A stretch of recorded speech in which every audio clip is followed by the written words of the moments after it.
పరిశుద్ధ గ్రంథం చూద్దాం. ప్రతి ఒక్కరు కూడా హెబ్రీయులకు రాసిన పత్రిక, హెబ్రీయులకు అపోస్తలుడైన పౌలు రాసిన పత్రిక 11వ అధ్యాయము 6వ చరణాన్ని చదువుదాం. 11వ అధ్యాయము 6వ చరణాన్ని చదువుదాం. విశ్వాసము లేకుండా దేవునికి ఇష్టులై ఉండుట అసాధ్యము. దేవుని యొద్దకు వచ్చువాడు ఆయన ఉన్నాడనియు తన్ను వెతుకు వారికి ఫలము దయచేయువాడనియు నమ్మవలెను కదా. దేవునికి స్తోత్రాలు చెల్లిద్దాం. దేవునికి స్తోత్రాలు చెల్లిద్దాం. అలాగే తల ఉంచుకున్నట్టయితే ప్రతి ఒక్కరము ప్రార్థన చేద్దాం. మహాపరిశుద్ధుడా, ప్రేమగల తండ్రి, కృపగల మా దేవ, చదవడి లేఖన భాగాలు మీరు దీవించండి, ఆశీర్వదించండి. నీ ఆత్మచేతను నింపండి, నీ ఆత్మచేతను నింపండి. నాలో మీరున్న ఆయన, నాలో మీరుండి వచ్చి నీ బిడ్డలందరితోనూ, సంగమతోనూ, యంత్రం ద్వారా ఇంటిన వారితోనూ, ఆయా లైవ్ ద్వారా వీక్షిస్తున్నట్టు వారితోనూ మీరే మాట్లాడి మీ ఘనమైన శ్రేష్టమైన జీవగల నామానికే ఘనత, మహిమ, ప్రభావములు పొందుకోమని యేసు క్రీస్తు పరిశుద్ధ నామాన్న అడిగి వేడుకుంటున్నాము తండ్రి. ఆమేన్. హల్లెలూయా, హల్లెలూయా. చదవబడిన లేఖన గ్రంథాన్ని మనం గమనించినట్లయితే అపోస్తలుడైన పౌలు గారు ఈ యొక్క హెబ్రీయులకు ఈ యొక్క పత్రిక రాస్తూ ఆయన చెప్తున్న మాట ఏంటంటే 6వ వచనం ద్వారా, విశ్వాసము లేకుండా దేవునికి ఇష్టుడై ఉండుట అసాధ్యము. దేవుని యొద్దకు వచ్చేవాడు ఆయన ఉన్నాడనియు తను వెతుకు వారికి ఫలము దయచేయవాడని నమ్మవలెను. దేవునికి స్తోత్రాలు. హల్లెలూయా. ఇక్కడ స్పష్టంగా ఒక 3 మాటలు మనకి కనబడుతున్నాయి. 3 మాటలు మొదటిగా మనం చూస్తే ప్రియులారా, విశ్వాసం లేకుండా దేవుడికి ఇష్టులై ఉండలేమని స్పష్టంగా చెప్తున్నాడు. దేవునికి స్తోత్రాలు. విశ్వాసం లేకుండా భార్యకి భర్త ఇష్టడుగా ఉండలేడు, భర్త భార్యకి కూడా ఇష్టాలుగా ఉండలేదు. ఇరువురు కూడా దాంపత్య జీవితంలో ఎన్ని అవరోధాలు ఎదురైనప్పటికీ, ఎన్ని సమాధానం ఉన్నప్పటికీ కూడా, ఎన్ని గట్టు పరిస్థితులు వచ్చినప్పటికీ కూడా ఒకరి మీద ఒకరికి ఏమై ఉండాలంటే విశ్వాసము ఉండాలి. దేవునికి స్తోత్రాలు చెల్లిద్దాం.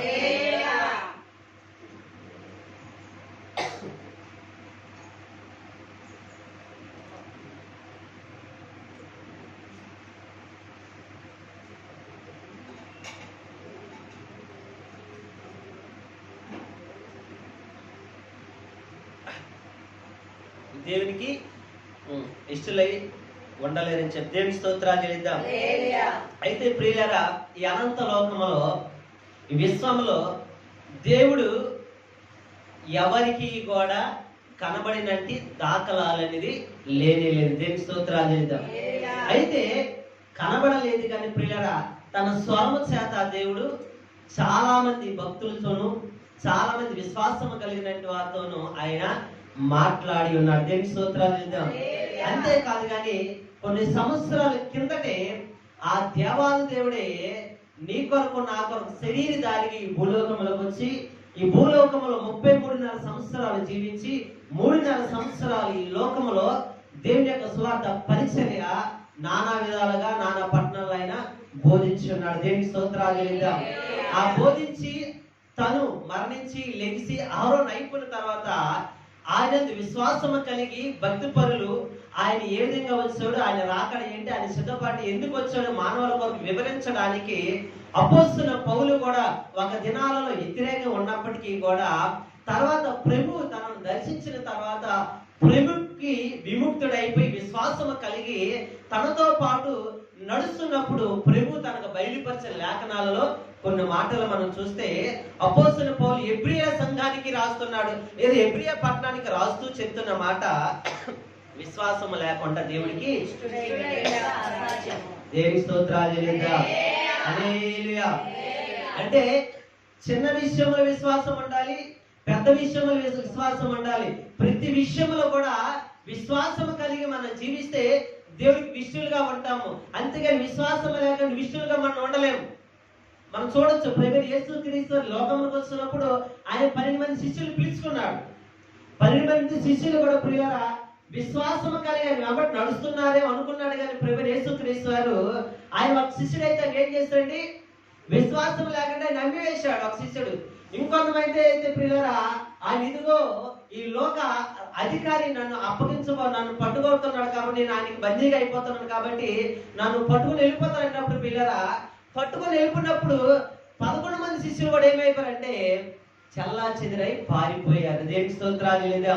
అయితే పారిపోయినప్పుడు కూడా మళ్ళీ ప్రభువైన యేసుక్రీస్తు వారు పట్టబడినప్పటికీ వారు మరణించినప్పటికీ మళ్ళీ లెగిసి వారందరినీ కూడా విశ్వాసం లేని అవేకమైన శ్రమలంటి వారా అని చెప్పి వారి తాను ప్రత్యక్ష పరుచుకొని ప్రభు మళ్ళీ ఏం చేశాడు పిల్లరా, ఒక గాఢమైన విశ్వాసాన్ని వారికి రేకెత్తించాడు. దేవునికి స్తోత్రాలు లేదా.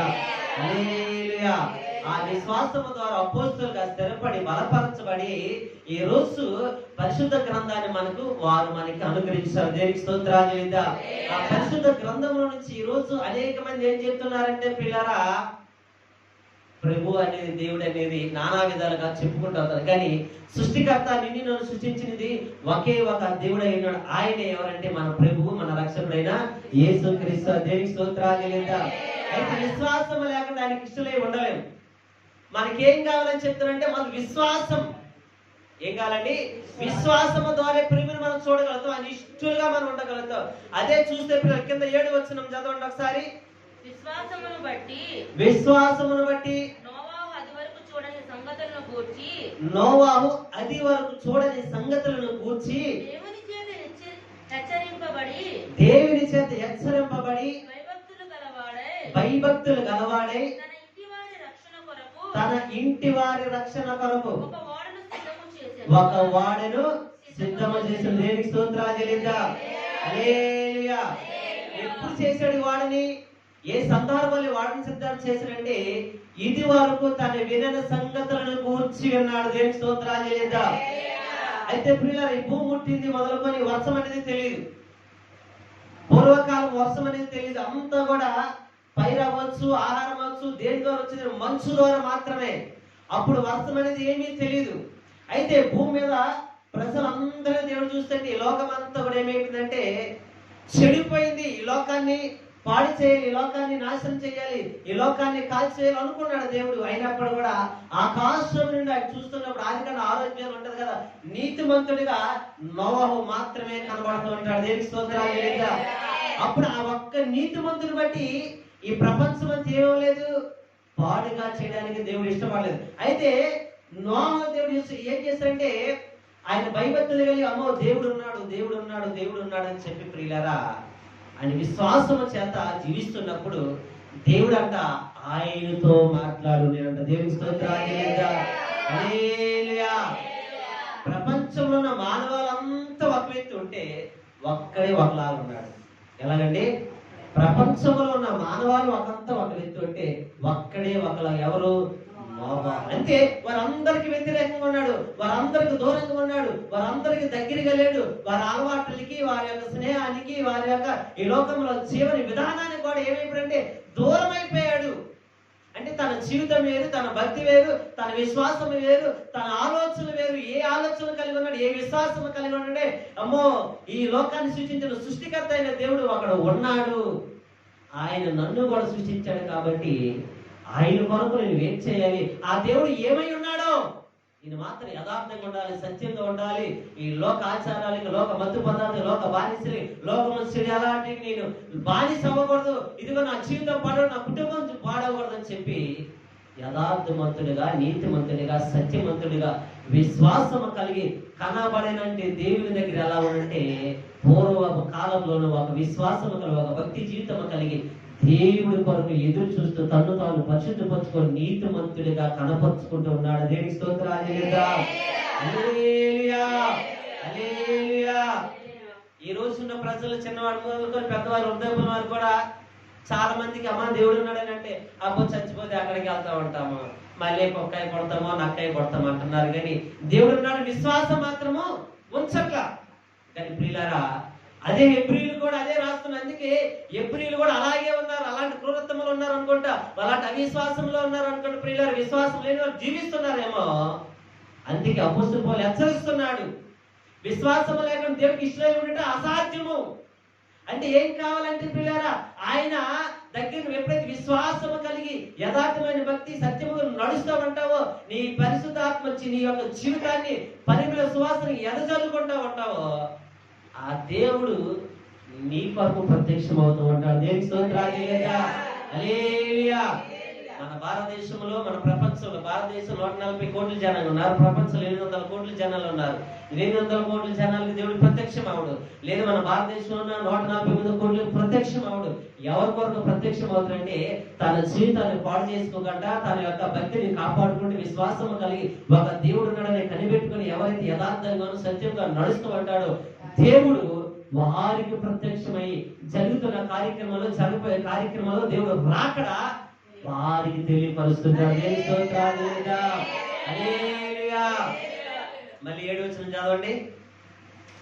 విశ్వాసమును బట్టి నోవాహు అది వరకు చూడని సంగతులు, ఇది వరకు చూడదండి, అది వరకు చూడ అంటే ఎప్పుడు చూడని సంగతులు, అది వరకు చూడని సంగతులను గూర్చి దేవుని చేత హెచ్చరింపబడి భయభక్తులు గలవాడే తన ఇంటి వారి రక్షణ కొరకు ఒక ఓడను సిద్ధము చేసెను. అందువల్ల అతడు లోకం మీద నేరస్థాపన చేసి విశ్వాసమును బట్టి కలుగు నీతికి వారసుడాయెను. దేవునికి స్తోత్రాలు హల్లెలూయా. విశ్వాసం బట్టట ఒక వాడని తీస్తాను, కుటుంబాన్ని రక్షించుకున్నాడు. ఆయన ఈ లోక తీర్పుకి ఆయన దూరంగా ఉన్నాడు. ఎక్కడ ఉన్నాడండి? ఈ లోక తీర్పుకి దూరంగా ఉన్నాడు. అంటే యథార్థమైన జీవితం, భక్తిగల జీవితం. అంటే యథార్థమైన జీవితం, భక్తిగల జీవితం అంటే తనే దేవుడి దగ్గర భయం కలిగి ఉన్నాడు. అంటే ఒక చెడు కార్యక్రమం చేయడానికి ఒప్పుకోలే, ఒక పాడు పని చేయడానికి ఒప్పుకోలేదు, దేనికి కూడా బానిస అయిపోవడానికి ఒప్పుకోలేదు. చూడండి, చూడండి, మనకి పోతే ఒక బానిస అవడానికి ఒప్పుకోలేదు. ఆయన దేని కొరకు చూస్తున్నాడంటే పిల్లలు తన జీవితాన్ని యథార్థంగాను సత్యంగా నడుస్తూ తన కుటుంబాన్ని కూడా అదే జీవితం కొనసాగించడానికి సహాయం చేశాడు. అంటే అన్యాయస్తుడు లేడు, పాపాత్ముడు లేడు, పాపానికి దూరంగా ఉన్నాడు, అన్యాయానికి దూరంగా ఉన్నాడు, సత్యానికి దగ్గరగా ఉన్నాడు, నీతికి దగ్గరగా ఉన్నాడు. ఈ 4 కలిపి ఏం చేసంటే దేవుడు ఉన్నాడు, చూస్తాడని చెప్పి నమ్మి విశ్వసించి నడుస్తున్నప్పుడు దేవుడు అంట ఆయనతో మాట్లాడినాడు. దేనికి స్తోత్రాలు లేదా?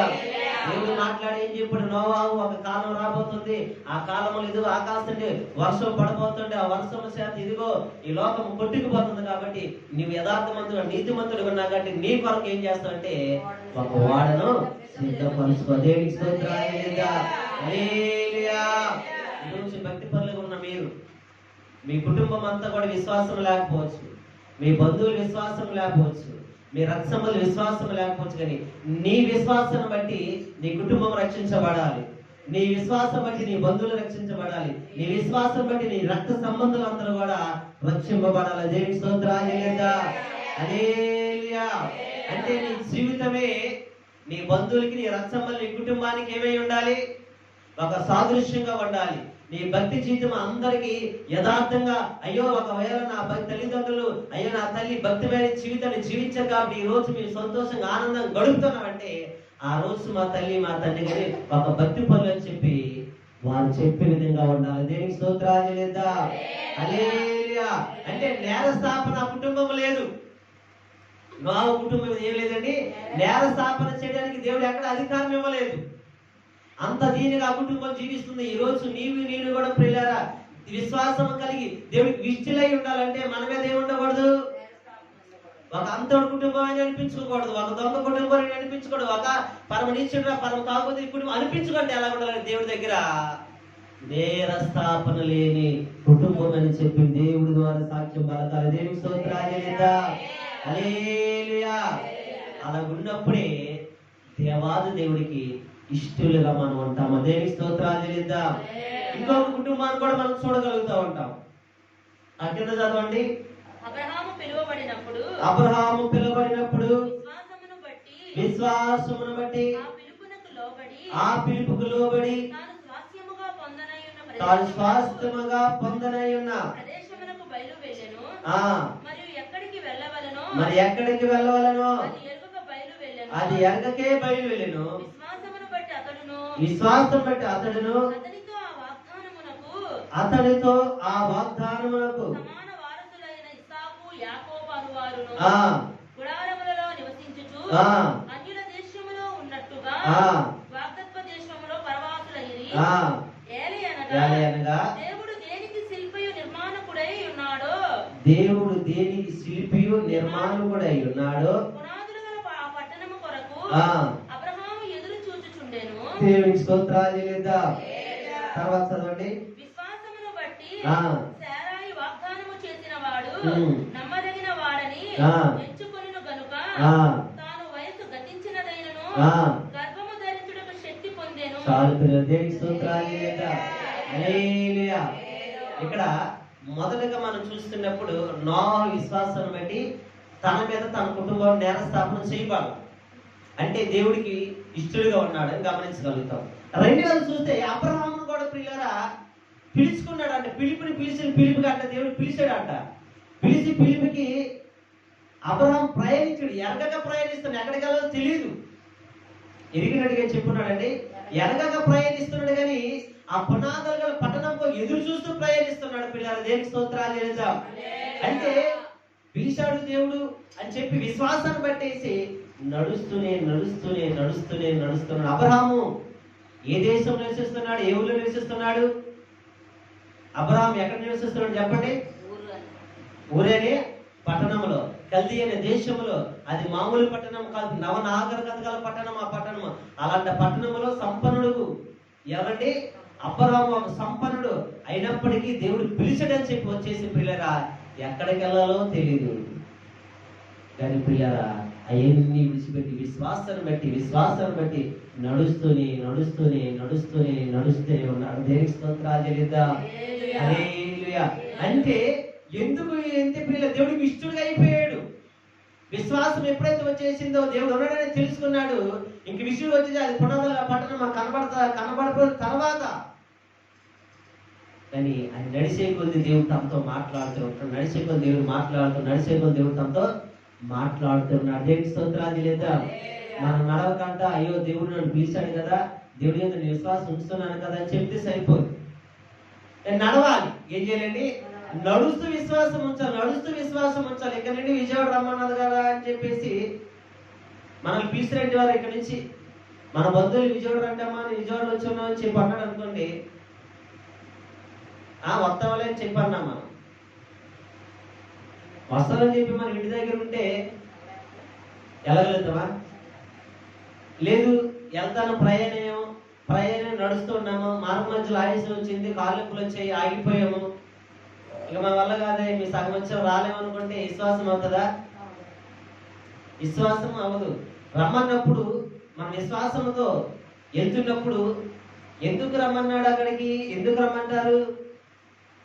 ముందుగానే అబ్రహాముతో దేవుడు ఏం తెలియపరిచాడు? నేను విస్తారమైన జనంగా నేను చేస్తున్నాను. దేవునికి స్తోత్రాలు లేదా? ఇప్పుడు పిలిచినట్టు వారు మనకు బహుమతి ఇస్తారన్నప్పుడు మనం కూడా ఏం చేయాలి?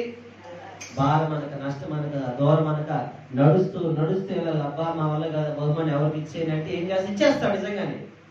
కానీ ఎంత ఆయుష్ వచ్చినా, ఎంత నడవలేకపోయినా, కాలు బొబ్బలేకపోయినా, ఒళ్ళు సహకరించిపోయిన, శరీరం సహకరించిపోయిన, వాతావరణం సహకరించకపోయినా నడిస్తేనే ఒక దినాన్ని అక్కడికి అంటే అనుకున్న సమయానికి వెళ్ళపోవచ్చు, అనుకున్న గడికి వెళ్ళపోవచ్చు. కానీ ప్రభుకుని విష్ణుడు కానీ విశ్వాలు ఉండాలంటే ప్రభు దగ్గరికి నడుస్తూనే ఉండాలి. దేవునికి స్తోత్రాలు లేదా? హల్లెలూయా. ప్రభు చెప్తూ ఉంటాడు ఒక సమయానికి ఒక గడియానికి రాని చెప్పి, కానీ నువ్వు నడుస్తున్న మార్గాల్లో ప్రయాణిస్తున్నావు. కానీ నేను పరీక్షించడానికి ఆ పరీక్షలు నెగ్గుతావా లేదని చెప్పి శ్రమను సృష్టించేది ఆయనే, పుట్టించేది ఆయనే, శ్రమలు కలగజేసేది ఆయనే, విభక్తులు పుట్టించేది ఆయనే. ఆ విభక్తుల నుంచి, ఆ శ్రమల నుంచి, ఆ తుఫాల నుంచి నీ విడుదల కలిగి దాన్ని తప్పించుకొని రాగలుగుతావా లేదని చెప్పి నీకు అనేకమైన ఆటంకాలు సృష్టిస్తానంటాడు దేవుడు. దేవునికి స్తోత్రాలు లేదా? హల్లెలూయా. ఆటంకం వచ్చింది కాదని చెప్పి ఆగిపోకూడదు, కాలు బొమ్మలు పెట్టేదని చెప్పి ఆగిపోకూడదు, వాహనం అందలేదని చెప్పి ఆగిపోలేదు, అయ్యే వాతావరణం సహకరించలేదని చెప్పి నువ్వు ఆగిపోకుండా నువ్వు కొంత ముందుకు సాగిపోతూనే ఉండాలి. దేనికి స్తోత్రాలు లేదా? నువ్వు సాగిపోతున్నప్పుడు నీ ప్రయాసం చూస్తాడు, నీ కష్టాన్ని చూస్తాడు, నీ శ్రమను చూస్తాడు, నీ వేదన చూస్తాడు, నీ దుఃఖాన్ని చూసి అడుగడుగు నేను పడిపోయినట్టు చేయడు. నువ్వు పడిపోతావు అనుకుంటావు. ఏమనుకుంటాడండి, పడిపోతాం, అయిపోయింది నా జీవితం, ఇంకా నేను అక్కడ నడవలేనేమో, ఆ బహుమానాన్ని స్వీకరించలేనని చెప్పి నువ్వు అనుకుంటా, కానీ నువ్వు పడిపోవు. దేనికి స్తోత్రాలు చెల్లిద్దాం. అబ్రాహాము అనుకుని ఉండొచ్చు, అవి విశ్వాసం పెట్టి దేవుడు నన్ను పిలిస్తే నా జీవితం అయిపోయింది, ఐగుప్తులో ఇదిగో 10వ చేతికి సార్ అప్పగించబడిపోయింది, నా జీవితం అయిపోయింది, ఇంకా వృధాని రావచ్చింది, అంతా కూడా వృధా అని చెప్పి అబ్రాహాము వెనక్కి తిరిగి పారుకోలే, దేవుడిని దూషించరా, దేవుడిని దుర్భాషలాడలా. నేను ఎందుకయ్యా పిలిచాను, ఎక్కడికి ఎందుకు నన్ను పిలిచి అప్పగించడానికి, నా భార్య ఆయనకు అప్పగించడానిక అని అనలా. చీకొట్టి లేదంటే తిరిగి ప్రయాణించి వెళ్ళిపోలేదు.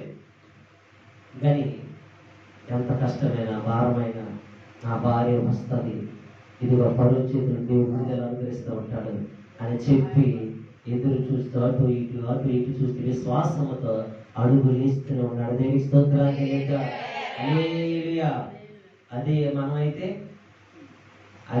ఏం చేస్తామండి, నా భార్యను లాక్కుంటా తీసుకుంటా, చీప నేను ఇంకా రాను వెళ్ళను చెప్పి వెంటనే అక్కడే దేవుని చీకొట్టి పరిగెట్టి పారిపోయి వస్తాము, లేదా బాగా చూసుకుంటాం, చెరు చూసుకుంటాం, అలా చేద్దాం. అబ్బా విశ్వాసం బట్టి దేవుని నిందించకుండా దూషించకుండా ఎదురు చూస్తూ అడుగులు వేస్తున్నాడు. దేవునికి స్తోత్రాలు లేదా.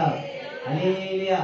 అంటే మన విశ్వాసాన్ని బట్టి కూడా ప్రియులారా మనం నడుస్తుంటే దేవుడికి ఇష్టమై ఉంటాం. దేవునికి స్తోత్రాలు లేదా.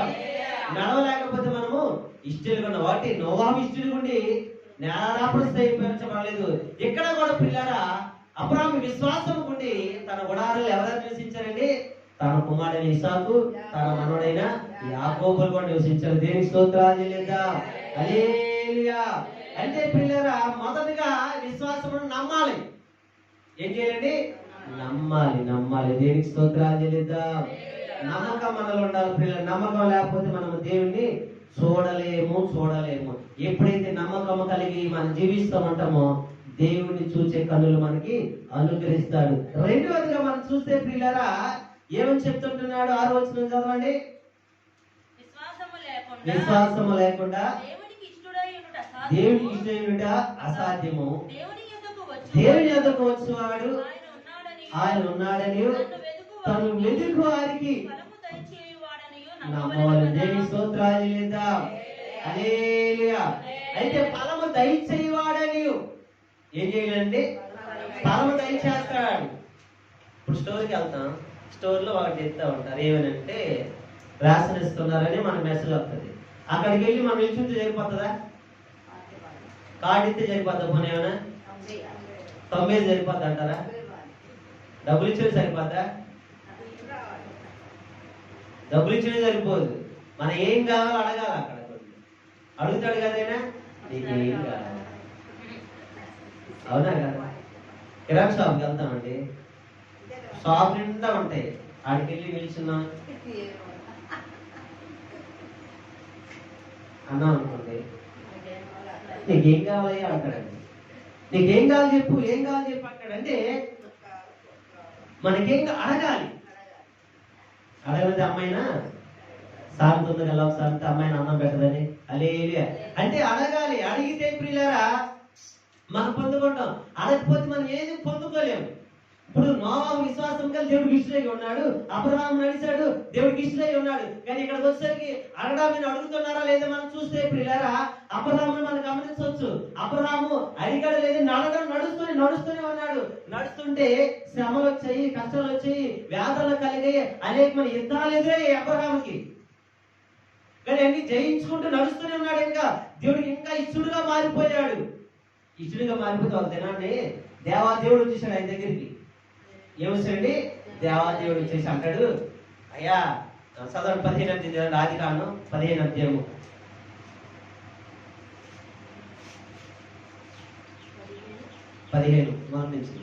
ఇవి జరిగిన తరువాత యెహోవా వాక్యము అబ్రహామునకు దర్శనమందు వచ్చి, అబ్రహామా భయపడకుము, నేనే కేడెము, బహుమానం అత్యధికమని చెప్పాను.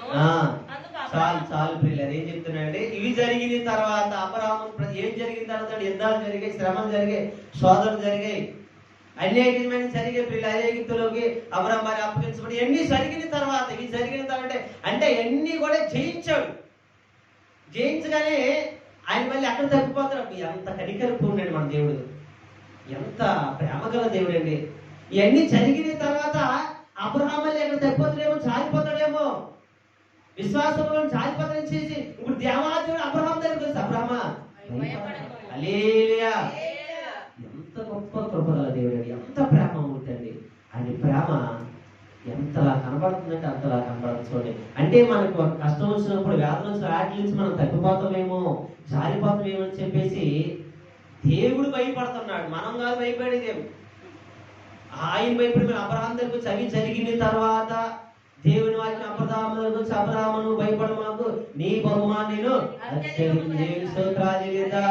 హల్లెలూయా, ఎంత గొప్ప ప్రేమ ఉందండి ఆయన, ఎంత గొప్ప ప్రేమ ఉందండి అబ్రహాం. ఎందుకంటే దేవుడు ఆయన అబ్రహాం అడగట్లేదు ప్రియులారా, కానీ అబ్రహాం విశ్వాసం పెట్టి నడుస్తూనే ఉన్నాడు. యుద్ధాలు ఎదుర్కొన్నాడు, భార్యను ఎదుర్కొన్నాడు, స్వాదలు ఎదుర్కొన్నాడు, వాడు తీసుకొచ్చిన వాడు తమ్ముడైన కుమార్ నుంచి వచ్చిన స్వాదలు ఎదుర్కొన్నాడు. కుటుంబం చాలా చెదరైపోయింది, అన్నదమ్ముల కుటుంబంగా పిల్లల కుటుంబం విడిపోయి ఉన్నారు, సంపద విస్తీర్ణం అయిపోయింది, కానీ సంతానం లేదు. కానీ ఆ యుద్ధాలు జరిగినప్పుడు మళ్ళీ లోతు వెళ్ళిపోయాడు. ఇంకప్పుడు ఆ టైంలో ఎలా ఉంటా ఉంటారండి, ఆ టైంలో ఎలా ఉంటా ఉంటారు మనతో పాటు. ఉదాహరణ మీకు చెప్తాను అనుకోండి, మనకు పిల్లలు లేరండి అనుకోండి, నాకు పిల్లలు లేరు అనుకోండి, నేను ఎవరినో తెచ్చాను, తమ్ముడు కొడుకు నన్ను తీసుకొచ్చాను, సొంత కుమారుడుగా పోసి పెంచి వాడికి ఒక ఆస్తుంది, వాడి భార్య వచ్చేసింది, పిల్లలు వచ్చారు, వాడిని కొడుకులా వచ్చాను, వాడి పక్షం యుద్ధాలు వస్తే యుద్ధాలు ఎదుర్కొంటాను, శ్రమలో ఎదుర్కొంటాను, పండగకి పబ్బాలకి వాడు లేని బట్టలు ఎన్ని తీస్తాను, వాడైనా కూడా వాడే వర్షాలు పోతున్నాం, ప్రజలందరి దగ్గర ఆజ్ఞ చెప్పుకుంటూ ఉన్నాం. అర్ధాంతరం విడిచిపెట్టి వెళ్ళిపోయాడు. ఎలా ఉంటుందండి గుడిలో, ఎలా ఉంటది గుండె అంతా కూడా గట్టి గుండె అనుకుంటే తట్టుకోగలుగుతుంది, బలహీన గుండె అయితే ఆటాడకి వచ్చి స్టోవ్కి వచ్చి హల్లెలూయా. కానీ అబ్రహాముకి ఎన్ని సంవత్సరాలు అప్పటికి 90 సంవత్సరాలు అప్పుడు అబ్రహాము తట్టుకొని ఓర్చుకున్నాడు. అందుకే అవి జరిగిన తర్వాత మళ్ళీ లోతు వెళ్ళిపోయిన తర్వాత మళ్ళీ లోతు మీదకే వచ్చింది, మళ్ళీ తన భార్యని పిల్లల్ని మళ్ళీ ఆస్తిని ఎత్తుకుని వెళ్ళిపోయారు రాజులు. అప్పుడైనా సరే యుద్ధం చేయించి ప్రాణాలకు తెగించి లోతుని విడిపించుకొస్తే అప్పుడైనా ఏం చేయాలి, లోతు ప్రాణాలకు తెగించి విడిపించుకొచ్చాడు. విడిపించుకొచ్చిన తర్వాత అప్పుడైనా అబ్రహాం ఏ ఆశపడి ఉంటాడు, అమ్మ ఇప్పుడైనా నాకు మాట నా దగ్గరికి వస్తాడేమో, అమ్మ వస్తానే నా దగ్గర ఉంటారని చెప్పి. అంటే ఎవరు లేని టైంలో, ఇప్పుడు మన దగ్గర ఎవరు లేదండి, ఉన్న కుటుంబం వాళ్ళు మనం కలిసి సంతోషంగా బంధువులు ఉండేటప్పుడు, వాళ్ళు కూడా వెళ్ళిపోయి ఉండేటప్పుడు, మళ్ళీ శ్రమలు వచ్చి యాదలు వచ్చి ఆయన రక్షించి కాపాడుస్తున్నప్పుడు నా దగ్గరే ఉంటా, నాతో పాటు నా వారసుని చెప్పుకున్నప్పుడు మళ్ళీ కూడా బాబాయ్ వస్తా బాబాయ్ బాయ్ అనగడుతుంది. మళ్ళీ ఏమైపోతుంది, ఇంటికి జారిపోతూ ఉంటారు. హల్లెలూయా, అవునంటారు కాదంటారండి. చూడండి 14వ అధ్యాయంలో 14వ అధ్యాయం తీయండి, ఆదికాండం 15వ అధ్యాయం తీశారు కదా, 14వ అధ్యాయంలో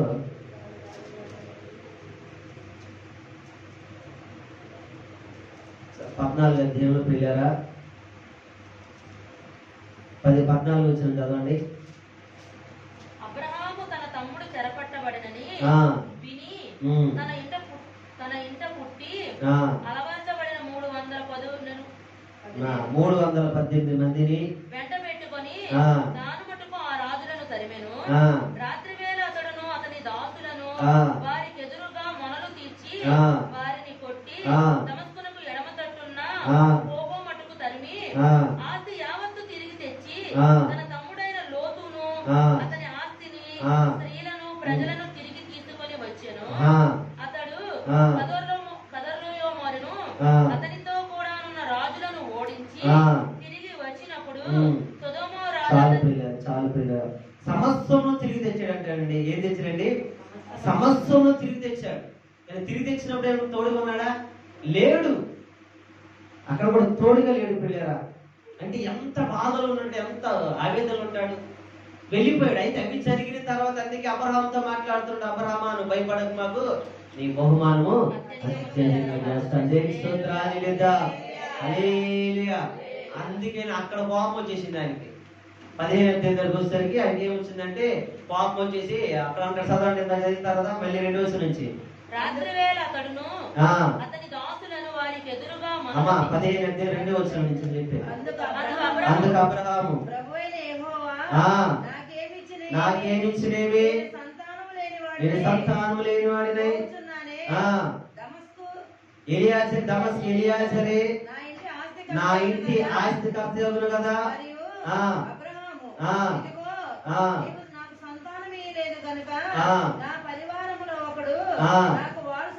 చెప్పగా యెహోవా వాక్యము అతని యొద్దకు వచ్చి, ఇతడు నీకు వారసుడు కాదు, నీ గర్భవాసమున పుట్టబోచున్నవాడు నీకు వారసుడగునని చెప్పాను. దేవునికి స్తోత్రాలు.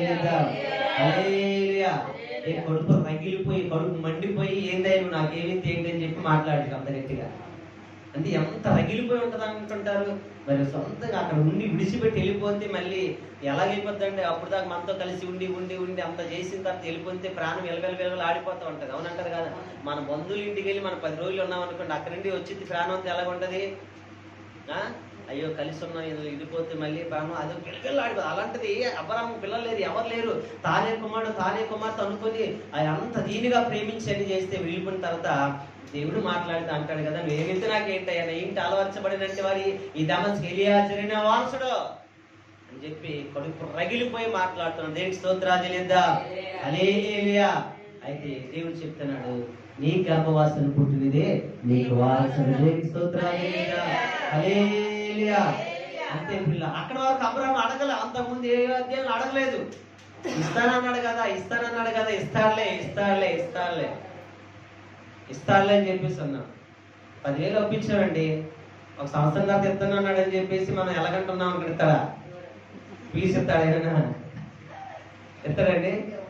ఆయన రావట్లేదు, నేను ఇవ్వట్లేదు. ఏమిటంటే నువ్వు రావట్లేదు, నేను ఇవ్వట్లేదు, నువ్వు అడగలేదు, నేను ఇవ్వట్లా, నువ్వు అడిగితే ఇద్దాం అనుకుని నా దగ్గరే పెట్టుకున్నా, నువ్వు ఎంత రాలేదు, నేను ఇవ్వలేదు అంటాడు. హల్లెలూయా. అంటే అడగాలి. దేవునికి స్తోత్రాలు చెల్లిద్దాం. అడగాలి పిల్లరా. అందుకే ఇక్కడ చెప్తున్నాడు కదా, ఏమని చెప్తున్నాడంటే పిల్లరా, దేవుని యొద్దకు వచ్చేవాడు ఆయన ఉన్నాడని, తను వెతికి వారికి ఫలము దొరికినని, ఫలము దయచేవాడని నమ్మాలి. దేవుని స్తోత్రాలు చెల్లిద్దాం. అంటే దేవుడు వచ్చాడు. ఒకటి విశ్వాసం ఉంచాలి, ఇష్టలుగా ఉండాలంటే పిల్లారా ఎలా కూడా నమ్మకం కలిగి ఉండాలి. ఎందుకంటే ఆయన దగ్గరికి వచ్చినప్పుడు పిల్లారా మనం నమ్మకంగా ఆయన ఇస్తాడని చెప్పి నమ్మి అడగాలి. దేవుని స్తోత్రాలు చెల్లిద్దాం. అడిగాడు కాబట్టి అక్కడ చెప్తున్నాడు, అబ్రహాము నీ గర్భవాసన పుట్టింది నీ వారసుడు చెప్పి. దేవునికి స్తోత్రాలు చెల్లిద్దాం. ఇంకా మీ రోజు ఈ వాక్యం వింటున్నా మీరు కూడా ఇంకా అడగట్లేదేమో, దేవుడు ఇస్తాడని చెప్పేసి ఆయన ఇస్తాడులే అని చెప్పేసి సిడి రాసి బైబిల్ పెట్టేశారేమో. ఏం చేయాలి? అడగాలి. ఎక్కడ? దేవునికి స్తోత్రాలు చెల్లిద్దాం. హల్లెలూయా. దేవుని సన్నిధిలో మోకరించి ఆయన అడిగితే ఆయన ఇచ్చే దేవుడి పిల్లలు. దేవునికి స్తోత్రాలు చెల్లిద్దాం. హల్లెలూయా. అడగాలని చెప్పేసి మనల్ని కొనుక్కుని అడుగుతూ ఉంటారు. ఎలాంటి అడుగుతారంటే చూద్దాం చూడండి. మార్క్స్ వార్త 6:24 వచ్చిన 6:24.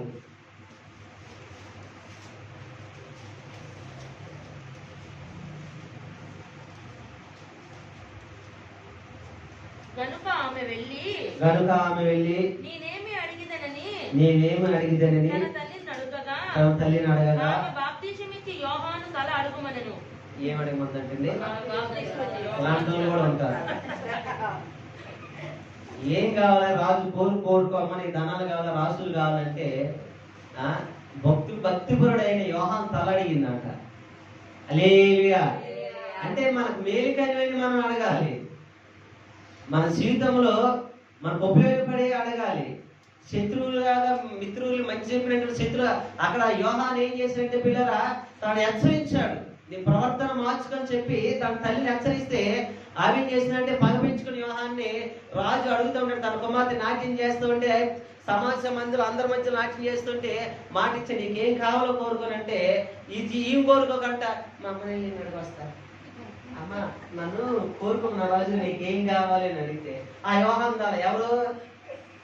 హల్లెలూయా. అలాంటి ఎవరు కోరుకున్నాం? దేవుని స్తోత్రాలు చెల్లిద్దాం.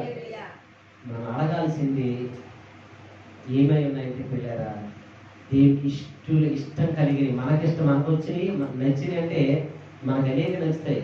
జీవము కలిగినట్టు అడగాలి. దేవుని స్తోత్రాలు చెల్లిద్దాం. జీవాన్ని తీసేటి అడగకూడదు. దేవుని స్తోత్రాలు చెల్లిద్దాం. ఇంకొకరు కూడా మనం చూడొచ్చు. మార్క్స్ 10:35 కూడా చూద్దాం ఒకసారి.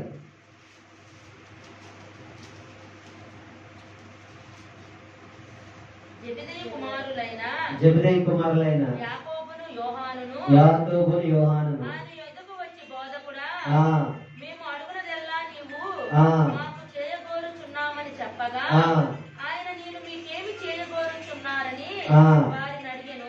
ఆ వారు నీ మహిమ యందు ఆ నీ కుడి వైపున ఆ ఒకడును ఆ నీ ఎడమ వైపున ఒకడును ఆ కూర్చున్నట్లు ఆపమ్మా. మాకు దయచేయమని చెప్పిరి. దేవుని స్తోత్రాలు చెల్లిద్దాం.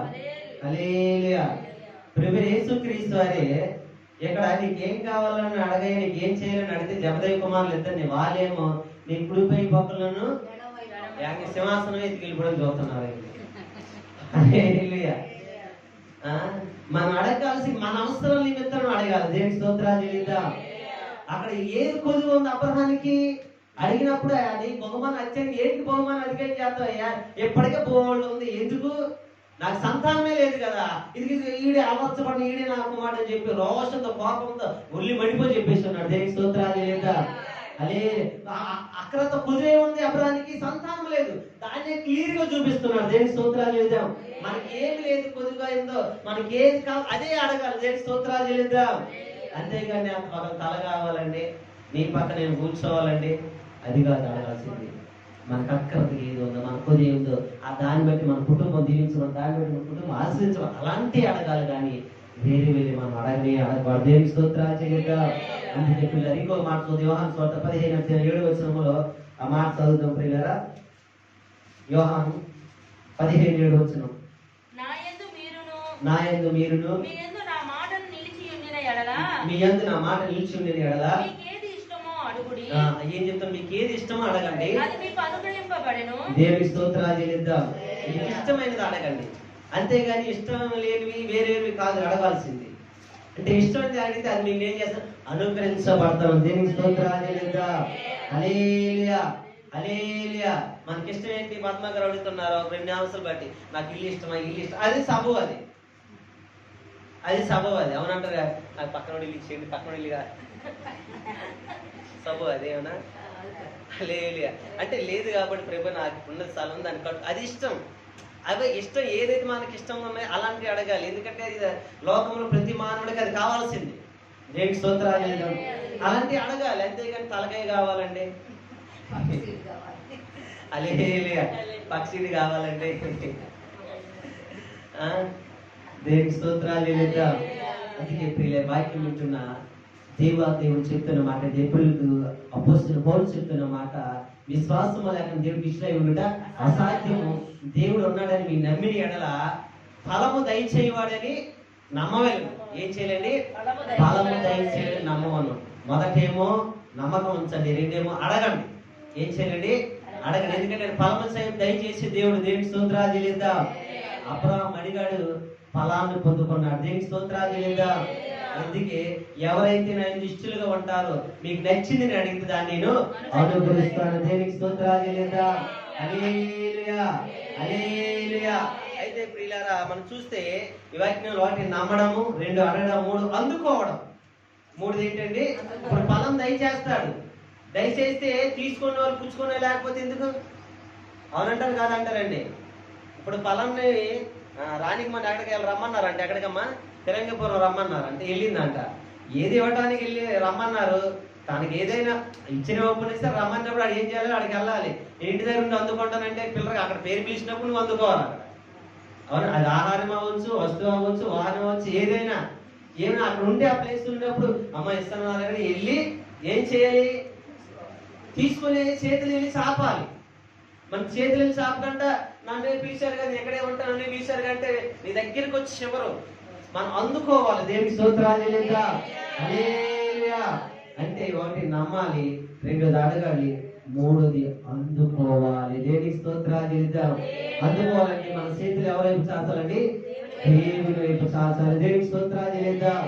ఒక మాట నేను చెప్పి ముగిస్తూ ఉంటాను ప్రియులారా. ఒక పట్టణంలో స్టీఫెన్ అనే ఒక ప్రఖ్యాతిగాంచిన డాక్టర్ గారు ఉన్నారు. స్టీఫెన్ అనే ఒక ప్రఖ్యాతిగాంచిన డాక్టర్ గారు ఉన్నారు. ఆ డాక్టర్ గారు ఎన్నో పరిశోధనలు చేశాడు.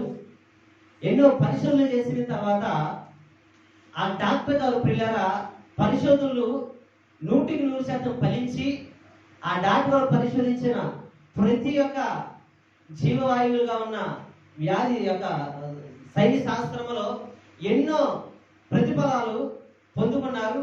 ఎన్నో వైద్య రంగంలో ఎంతగానో తోడ్పాటు జరిగింది. అయితే ఆ డాక్టర్ గారిని సన్మానించడానికి, ఆ డాక్టర్ గారికి ఉన్నతమైన బహుమానం అనుగ్రహించడానికి ఆ డాక్టర్ గారికి పిలుపు వచ్చింది. ఏమొచ్చిందండి? పిలుపు వచ్చింది. ఆ పిలుపు మేరకు ఆ యొక్క కాన్ఫరెన్స్ లో పాల్పంపులు పొందుకొని అక్కడ సన్మానించబడి ఆ బహుమానం పొందుకోవడానికి ఈ డాక్టర్ గారు ఒక పట్టణం వెళ్లాల్సి వచ్చింది, ఒక దేశం వెళ్లాల్సి వచ్చింది. దేవునికి స్తోత్రాలు లేదా. అయితే ఆ దేశం వెళ్ళడానికి ఫ్లైట్ టికెట్ సమకూర్చుకున్నాడు పిల్లరా. సమకూర్చుకున్న తర్వాత ఆ టికెట్ తీసుకున్నాడు, ఫ్లైట్ ఎక్కాడు.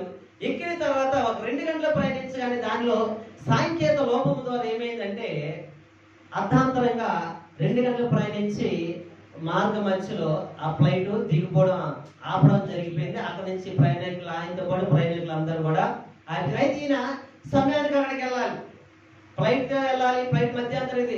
ఇప్పుడు ఎలాగ వెళ్ళాలి? ఎక్కడి నుంచి ఫ్లైట్ లేవు, అక్కడి నుంచి ఇంకేం లేదు, అదేమో ఎయిర్పోర్ట్లు ప్రదేశం కూడా కాదు. అక్కడి నుంచి ఎలాగ వెళ్ళాలి అని చెప్పి ఆలోచించుకుంటుండగా పిల్లరా ఏదైనా కారు పట్టిన కాన్ఫరెన్స్ నేను ఉండాలి, పాల్పొందు బహుమానం పొందుకోవాలని చెప్పి అనుకున్నాడు.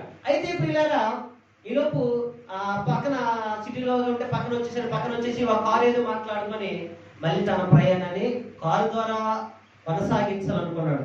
కారు ద్వారా కొనసాగిస్తూ వెళ్తుంటే పిల్లల సాయంత్రం 6-7 మధ్యలో ఏమైందంటే మంచి గాలి, తుఫాను, విపరీతమైన వడగడంతో బీభత్సంగా వర్షం పడిపోతుంది. అప్పటికి రాత్రి 8-9 అయిపోతుంది. ఆ వర్షానికి కార్ డ్రైవర్ ఇంకా నా వల్ల కాదండి, రోడ్లు కనబట్టలేదు, తుఫాన్తో వర్షమంతా కూడా గాలి ఇండిపోతే ఏదో పల్లెటూరులాగా ఉంది, ఇక్కడ ఈ ప్రాంతాలు ఇక్కడ ఆపేస్తుంటే నా వల్ల కాదు అని చెప్పి కార్లు అలా కూర్చొని అలా ఉండండి అని చెప్పి అంటే అప్పటికి పిల్లలు ఈయన భయపడి ఫోన్లో ఛార్జింగ్ అంతా అయిపోయింది. పక్కన పల్లెటూరులో ఆపడి కదా, అక్కడికి వెళ్ళి ఫోన్ ఛార్జింగ్ అని పెట్టుకోవద్దాం, మీరు కార్లో ఉండైతే నడికెళ్ళి డ్రెస్సింగ్ చేస్తాం, వాళ్ళు కొద్దిగా వసతి అడిగిన వస్తానని చెప్పి ఆ డాక్టర్ తిరిగి ఆ గృహం దగ్గరికి వెళ్ళి గృహాన్ని తలుపు కొట్టాడు. కొట్టగానే పిల్లరా ఆ లోపల ఇంచుమించు ఒక 50 సంవత్సరాల స్త్రీ ఉంది. తలుపు తీసింది. ఏం బాబు ఈ వర్షాకాలంలో వర్షంలో తడిసి ఇక్కడికి రాబోతే ఏమైందండి? లేదమ్మా ఇలా వెళ్ళబోతున్నా, ఇలా జరిగింది, ఇది ఇంత గొచ్చాలు చెప్పేసినందుకు ఇంట్లో కరెంట్ ఏంటంటే అబ్బాబు ఇంత వర్షం పడుతుంది కదా కరెంట్ ఎక్కడా లేదు అసలు అని చెప్పి ఆ తల్లి గారు చెప్తున్నప్పుడు కొద్దిసేపు ఇక్కడ కూర్చోవచ్చిన వర్షం నిలుస్తున్నంత వరకు నేను కొద్ది కూర్చోవచ్చు అంటే టౌన్ ఇచ్చింది, చిన్న మంట వేసిన తర్వాత ఆయన పని చేసుకుంటూ తాను వెళ్ళిపోయి ఒక చోటకి వెళ్ళిపోయి చక్కగా దేవుని దగ్గర ప్రార్థన చేసుకుంటుంది. ప్రార్థన చేసుకుంటూ ఉంటే ఈయన ఇల్లంతా కవర్ చూస్తే ఒక మంచం మీద ఇంచుమించు 14-15 సంవత్సరాలు బాలుడు పడి ఉన్నాడు. ఆ బాలుడు లెగలేకపోతున్నాడు, నడవలేకపోతున్నాడు, ఇటు అటు చూస్తున్నాడు కానీ కాళ్ళు కానీ చేతులు కానీ సహకరించట్లేకపోతున్నాడు. చూస్తూ గమనిస్తూ ఉన్నాడు. ఆ వస్తే అడుగుదాం అనుకుంటున్నాడు, ఏమైనా చెప్తుందేమో. ఏంటని చెప్తుంటే ఇంతకి రాట్లా, అంత రాట్లా, గంట అయితే గంట రాట్లా, 2 గంటలు అవుతుంది ఇంకా రాట్లా. ఒక 2:30 గంటల తర్వాత తన ప్రార్థన సమయం ముగించుకొని వచ్చి తన దగ్గరికి వచ్చి ఏంటి బాబు ఏం కళ చూసుకొని ఏం కావాలని అంటే ఏమి లేదమ్మా, ఏంటి పిల్లవాడు, ఎవరి పిల్లవాడు అంటే నా మనవడయ్యా, వారి తల్లిదండ్రులు విడిచి వారిని వెళ్ళిపోయారు, ఏమయ్యిందమ్మా పిల్లవాడికి అంటే ఆ పిల్లవాడికి ఒక జబ్బు చేస్తుంది, ఎన్నో హాస్పిటల్ తిప్పి ఉన్నాము, ఎంత ధనాన్ని ఖర్చు పెట్టి ఉన్నారు, వారి తల్లిదండ్రులు కూడా ఇస్తున్నారు, ఈ పిల్లవాడు ఎందుకు చంపేదే బాగున్నారు, లేదు చంపేవాడు నా దేవుడు గొప్ప దేవుడు, నా దేవుడు స్వస్థపరుస్తూ ఉంటాడు, నా దేవుడు కార్యం చేస్తూ ఉంటాడు ఏదో ఒక రోజు అని చెప్పి నేను ప్రార్థన చేస్తూ కనిపెట్టుకుని నా పిల్లలతో ఇక్కడే ఉంటున్నాను. వారి తల్లిదండ్రులు వచ్చి పక్కన వెళ్ళిపోయారయ్యా. అయితే ఒక దేశంలో ఒక వైద్యుడు ఉన్నాడంట. ఆ వైద్యుడు ఆ వైద్యానికి ఈ పిల్లవాడు చూపిస్తే శుభ్రం చేస్తాడంట, స్వస్థపరుస్తాడంట, గొప్ప వైద్యుడు ఉంటారని చెప్తూ ఉంటారు. అయితే ఆ దగ్గరికి వెళ్ళాలి, మా సరిపడి ధనం లేదయ్యా, ఆస్తి లేదు, మా స్థితి అంత ఇది అని చెప్పుకుంటూ వచ్చింది పిల్ల. దేవుడి స్తోత్రాలు లేదు. అయితే పిల్లరా అప్పుడు అదంతా చెప్తున్నప్పుడు తాను కన్నీరు కారుస్తున్నాడు, అంటే ఏడుస్తూ ఉన్నాడు. ఎందుకు ఏడుస్తున్నాడు, ఎందుకు కన్నీరు కారుస్తుంటే ఆ వైద్యుడి పేరు పెట్టి అయ్యా స్టీఫెన్ వైద్యుడే ఒక దేశంలోనంట, అక్కడికి వెళ్ళడానికి మా వల్ల కాదు, ఇదిగో ఆ వైద్యుడు తీసుకెళ్ళడానికి నేను అనుకుంటున్నా, దేవుడు సహాయం చేస్తాను అనుకుంటున్నాను అని చెప్తున్నప్పుడు అప్పుడు ఆయన కన్నీరు కాస్తూ ఏడుస్తుంటే, ఆ ఎందుకు అయ్యాను ఏడుస్తూ ఉంటా, మా దగ్గరికి వచ్చిన బాధ నీకు ఏడుపుగా ఉందా, కన్నీటిగా ఉందా అని చెప్పంటే, నేను అనవసరంగా ఏడిపిస్తున్నాను అయ్యానంటే, లేదు లేదు లేదమ్మా, నీ దేవుడు గొప్పవాడు, నీ దేవుడు మహా కార్యములు చేయగల దేవుడు, నేను ఏదో ప్రాంతంలోకి వెళ్ళి ఈ వైద్య శాస్త్ర రంగంలో నేను ఇదిగో సాధించిన బహుమతి పొందుకొని వెళ్ళాను, అయితే నీ దేవుడు నన్ను అక్కడికి వెళ్ళలేకంట ఫ్లైట్ అయితే ఫ్లైట్ మీద దాన్ని ఏం చేశాడు ఏంటంటే ఆపివేశాడు, కారులో ప్రయాణించి వచ్చాను, అయినప్పటికీ కూడా గాలి తుఫాను వల్ల దాని ద్వారా నన్ను వెళ్ళగలేదు, కానీ ఈ రోజు నీ ఇంటికి నన్ను నడిపించడమ్మా, నీ వైద్యుడు చాలా గొప్పవాడమ్మా, ఇదిగో నేనే వైద్యుడిని, నీ కుమారుడికి నేను వైద్యం చేసి నేను శుభ్రంగా చేస్తానని చెప్పి ఆ వైద్యుడు ఆ తల్లి గారికి చెప్పి ఉన్నాడు. దేనికి స్తోత్రాలు. హల్లెలూయా. ఎందుకు ఈ మాట చెప్తున్నానంటే పిల్లరా, ఇది విశ్వాసం లేకుండా దేవుడికి విషయం అసాధ్యము. దేవుడు నమ్మదగిన వాడు, ఫలము దయచేస్తే నమ్మాలి. ఏం చేయాలండి? నమ్మాలి. ఆ తల్లి విశ్వాసము కనపరిచింది పిల్లరా, అడిగింది నమ్మింది కాబట్టి ఇప్పుడు ఏమందుకుంది పిల్లరా? వైద్యుడి దగ్గర ఫలమును పొందుకుంది. దేనికి స్తోత్రాలు. హల్లెలూయా. ఎక్కడ ఉన్నది? ఏదో దేశంలో ఉన్నారు పిల్లలు. ధనం సరిపోదు, వెళ్ళడానికి తెలిస్తే వసతులు లేవు, ఏమీ లేవు. 15 సంవత్సరాల పిల్లలకి కొన్ని లక్షలు కావాలంట. కానీ పిల్లరా, దేవాదేవునికి అసాధ్యమనేది ఏమీ లేదు. కానీ ఆ కుమారుడు కోసం ఇతర దేశస్తున్న వైద్యుని ఎక్కడ తీసుకుని మారుమూలున్న పల్లెటూరుకి దేవుడు అక్కడ నడిపించున్నాడు. దేవుని స్తోత్రాలు.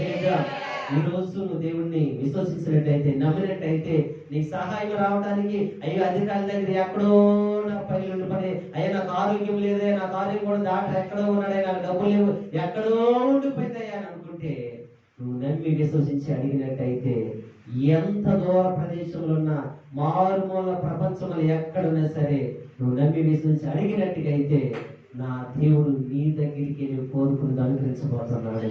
నీ కోరుకుని నీకు ఇవ్వబోతున్నాడు. నువ్వు ఏది ఆశిస్తున్నావో నీ కన్నులతో చూసి నువ్వు దేవుడి దగ్గర సాక్షి నిలబడబోతూ ఉన్నావు. హల్లెలూయా. హల్లెలూయా. అంత గొప్ప క్రియలు మన పక్షంగా దేవుడు చేయను గాక. అటు గొప్ప ఆశీర్వాదాలు మీరు అందరూ పొందుకుందరు గాక.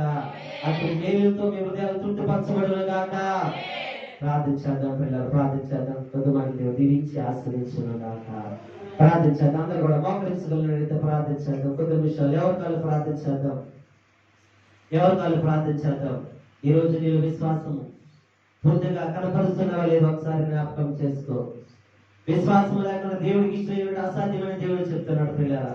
ఈ రోజు హెబ్రీయులకు ఆ పత్రిక రాసిన అపోస్తలుడు పౌలు చెప్తున్నట్టుగా ఈ రోజు నీ విశ్వాసము కొద్దిగా ఉందా, లేదా పూర్తి విశ్వాసం మీద నువ్వు పెడితే, దేవుడి మీద పెడితే, నువ్వు నమ్మినట్టయితే ఇదిగో నీతిమంతుడుగా ఆ నోహు కుటుంబాన్ని నేరస్థాపన లేకుండా కుటుంబాన్ని రక్షించాడు, కాపాడాడు. ఈ రోజు నీ విశ్వాసం ద్వారా నీ కుటుంబాన్ని రక్షించబోతున్నాడు. నీ విశ్వాసం ద్వారా, నీ భక్తి జీవితం ద్వారా నీ కుటుంబంలో అక్కర కుదురు లేకుండా, ఇది ఆస్కారం కుదురు లేకుండా, సమాధానం కుదురు లేకుండా సమృద్ధిలోకి నేను నడిపించబోతున్నాడు. నా దేవుడి దగ్గర నువ్వు ఎలాంటి విశ్వాసం కనపరుస్తున్నావు? ఒకవేళ నమ్మి ఇదిగో నువ్వు అడగలేకపోతున్నావేమో, అడిగే శక్తి నీవు పొందుకోలేకపోతున్నావేమో, ఆయన అడిగితే ఫలాన్ని దయచేసి దేవుడికి ఉన్నాడు. నీకేది ఇష్టమైతుందో దేవుడు నా యందు నువ్వు నమ్మిక కలిగి అడిగినట్లయితే అది నీకు ఇస్తానని చెప్తున్నాడు. అలా కాకుండా నువ్వు ఒకవేళ ఇదిగో జబదయి కుమారులాగా నువ్వు అడుగుతున్నావేమో, లేదా ఇదిగో ఒకవేళ ఇదిగో రాజు యొక్క కుమార్తెలాగా నువ్వు అడుగుతున్నావేమో, ఆ విధంగా కాదు వాడగలదు. నీకు ఇష్టమైనది, నీ కొదువై ఉన్నది, నీకు అగ్రత ఉన్నది. అబ్రహాము అడుగున్నాడు, అయ్యా నువ్వు ఏ బొమ్మ ఇస్తే నాకేంటి, నాకు సంతానం లేదని అడుగుతున్నాడు. అడిగినప్పుడు అబ్రహాముకు ఇదిగో నీ గర్భవాసంలో కుమారుడు పుట్టబోతున్నాడని చెప్పి ఉన్నాడు. అబ్రహాం కుమారుడు అనుగ్రహించాడు. ఈ రోజు సర్వశక్తిమంతుడు సర్వశరీరుడు మన మధ్యలో సంచరిస్తున్నాడు. ప్రియులారా, ఎవరి కాల్లో తెలిసి ప్రార్థన చేద్దాం. ఎవరి కాల్లో తెలిసి ప్రార్థన చేద్దాం. పరిశుద్ధుడా నీకు స్తోత్రం, దైవమా నీకు స్తోత్రం, మహాకాశముల పట్టజాలన దేవా నీకు